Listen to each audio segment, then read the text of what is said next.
service of CNC Worldwide.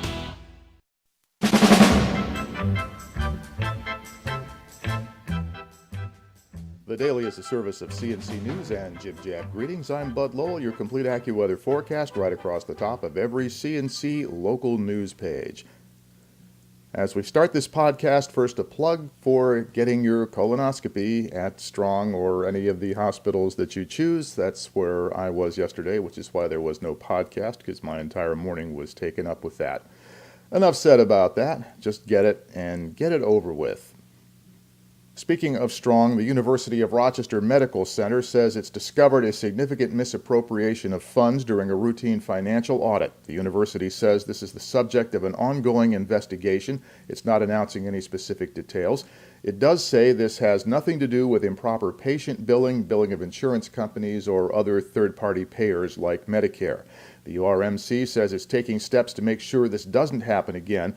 Those steps include more internal audits of high-value transactions, more monitoring of departmental financial transactions, and more training for the heads of departments and program administrators. And as we're recording this podcast, we're hearing that the University of Rochester Medical Center plans an announcement later in the day, a little bit too late for us to hold and work it in here and meet our deadlines. But they're going to be announcing, apparently, plans to purchase Lakeside Hospital in Brockport, which closed in April for financial reasons. We'll have the full report on that in tomorrow's podcast, and also later today on WGMC in Greece, so you can catch us on there as well. The graduation rate for Rochester City School District students last year was a dismal 30% below the state average. The New York State Department of Education reported the Rochester 2012 graduation rate was down about 2 percentage points from 2011 at 43.4%. State Education Commissioner John King said in Rochester, in Buffalo, and in Syracuse, fewer than 10% of the students are graduating ready for the challenges of college or today's high-skilled jobs. City School Superintendent Volkan Vargas called that a painfully unacceptable number. He attributes the situation to the large number of students who simply don't go to school. The New York State average held steady at 74% despite tougher standards phased in over the last 4 years. State Board of Regents Chancellor Merrill Tisch says that shows raising standards was the right thing to do. But those standards, or something, appear to have hit Rochester and Buffalo pretty hard. Buffalo's graduation rate also fell by 7% to just under 47%. For suburban Monroe County school districts, the graduation numbers are quite a different story. In Greece Central, which is the biggest suburban school system in the Rochester area and one of the biggest in the state, the graduation rate for all high school students is 86.6%. For African American students as a group, it's 81.4%. Students who were considered economically disadvantaged in Greece actually did a little better than average, better than 87%. When you look at Penfield, more than 94% of all their high school students graduated last year. In Brighton, about 94%, including nearly 90% of all African American students who go there, and 92% of those considered economically disadvantaged. The Ontario County Sheriff's Office called off the search yesterday in the town of Phelps, where deputies spent Monday looking for 2 suspects considered to be armed and dangerous. Deputies searched through a thickly wooded area, a former quarry, around the intersection of routes 96, 14, and Hayes Road.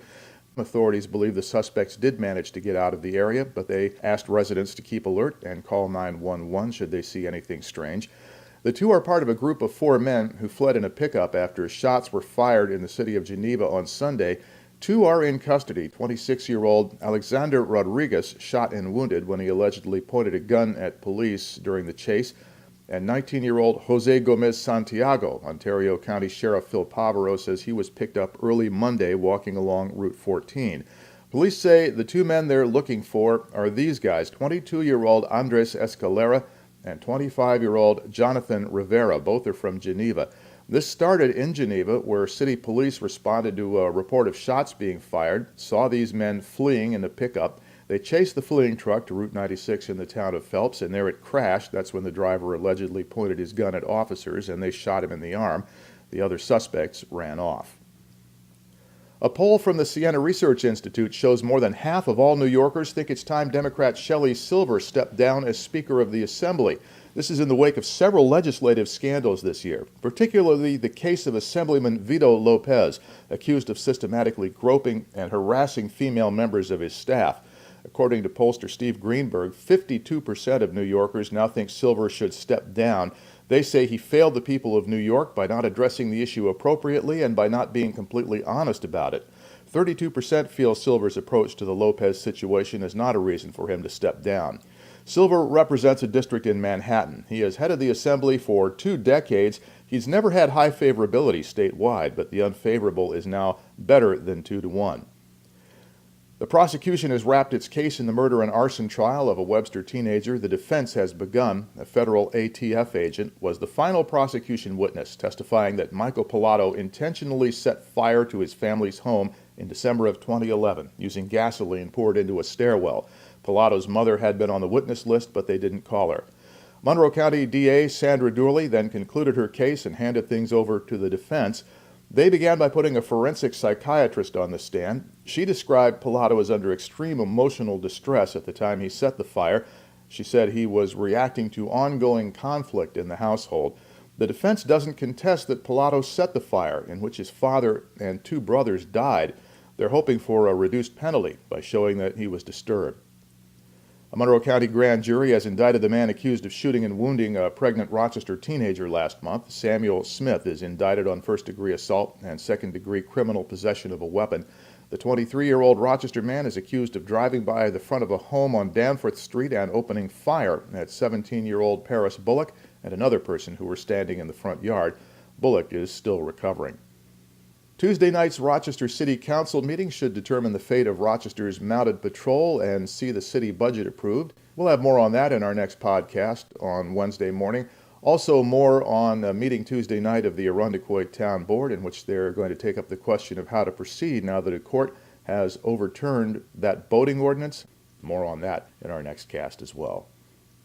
Links to these and other stories are to the left of the player window, and across the bottom of the page are links that you can use to post news and information directly to us, and we'll podcast it. Next news is as it happens. Updates are as necessary.